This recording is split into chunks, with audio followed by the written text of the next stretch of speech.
علیکم ګرانو مینوالو، امید لرم چې تاسو ټول به روغ جوړ وئ او د ژوند په مزو کې به وئ. دوستانو، یو تازه خبر در سره شریکوم چې په 400 کې خاوند ظالم راپاسېدل او خپله ښځه ډیر په بېدردۍ سره قتل کړه.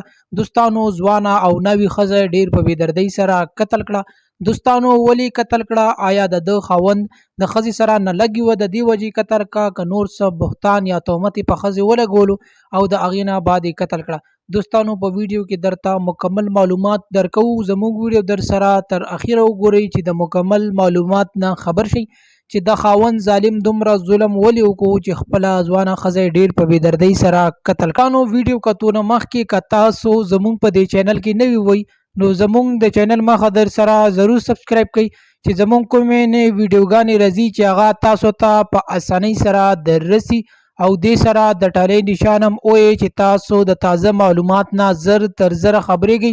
دوستانو، ډېره افسوسناکه دردناکه واقعه مخې ته راغلې ده. دوستانو، په 400 کې خاوند ظالم راپاسېدل او خپله ځوانه ښځه یې ډېر په بېدردۍ سره قتل کړه. دوستانو، دا تهمت یې پرې ولګولو چې تا زما د ورور سره تعلقات دي. نو دوستانو، د دې وجې باندې خپله ښځه قتل کړه او دوستانو دا یې هم ویلې چې زه به خپل ورور هم قتل کوم ځکه چې زما د ورور د دې زما د ښځې سره تعلقات وو. نو د دې د وجې باندې خپله ښځه قتل کړه او دوی باندې زه شکي شوی وم چې دوی خپله کې تعلقات شته. خو ما چې کله بیا دی ټینګ کړو نو ما ته پته ولګېده چې زما د ښځې زما د ورور سره تعلقات دي. نو د دې د وجې بیا ما خپله ښځه قتل کړه. دوستانو، سړي ډېر زیات ژړل او ویل چې دا ښځه ما په مینه کړې وه، خو دوی داسې غلط کار وکړو چې زما نشوه برداشت کول ځکه چې زموږ د پښتو معاشره دی او دا شی موږ نشو برداشت کول. نو د غیرت په نوم باندې ما خپله ښځه قتل کړه.